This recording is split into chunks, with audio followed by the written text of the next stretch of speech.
I have a friend named Kabar Akbal who is a fellow poet, and when he found this photo online of the anatomical heart of a blue whale that the scientists had hang on a hook from the ceiling, which is how they were able to observe the heart of a blue whale is big enough that a person can stand up fully inside of it.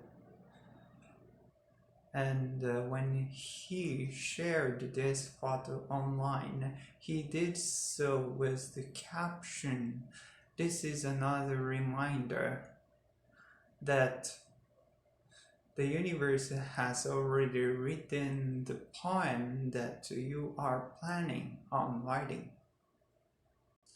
And when I saw that, I was horrified. Come on, man.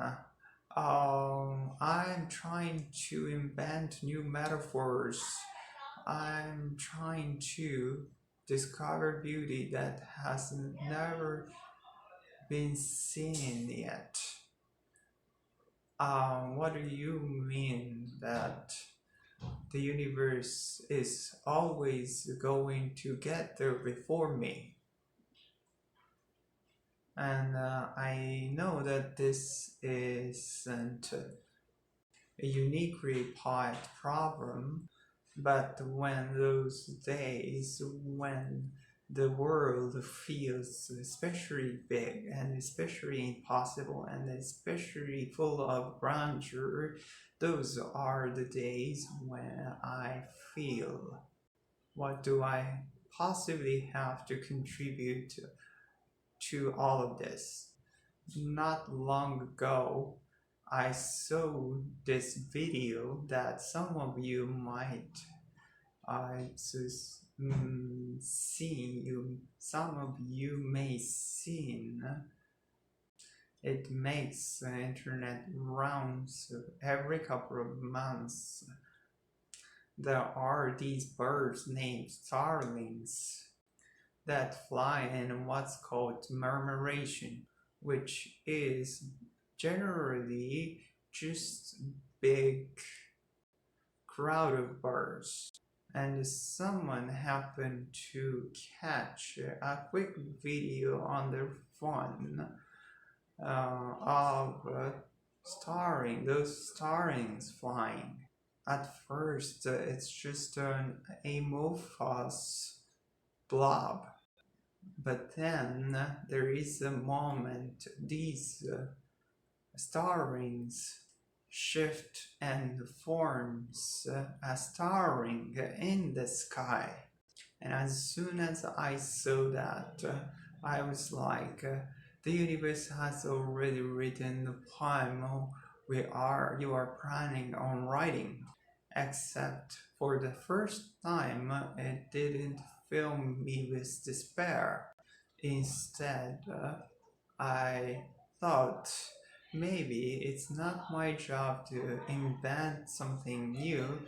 Maybe instead it's my job to listen to what universe is showing me and keep myself open to what the universe offers, so that when it's my turn, I can hold it to the light just for a moment, just for as long as I have.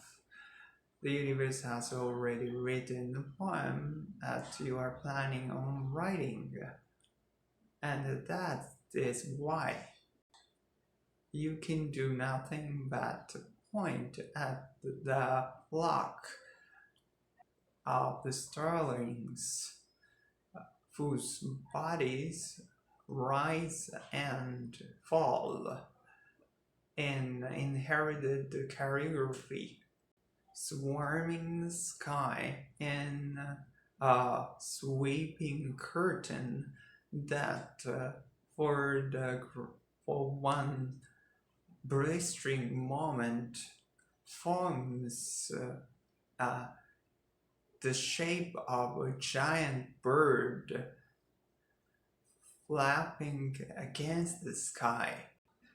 This is why your mouth shapes an owl. That's not a gasp. That's at the beginning of, oh, of course. Of course, as in the heart of a blue whale is as large as a house, with chambers tall enough to fit a person standing. Of course, a fig becomes possible when that lady wasp lays her eggs inside a flower, dies, decomposes.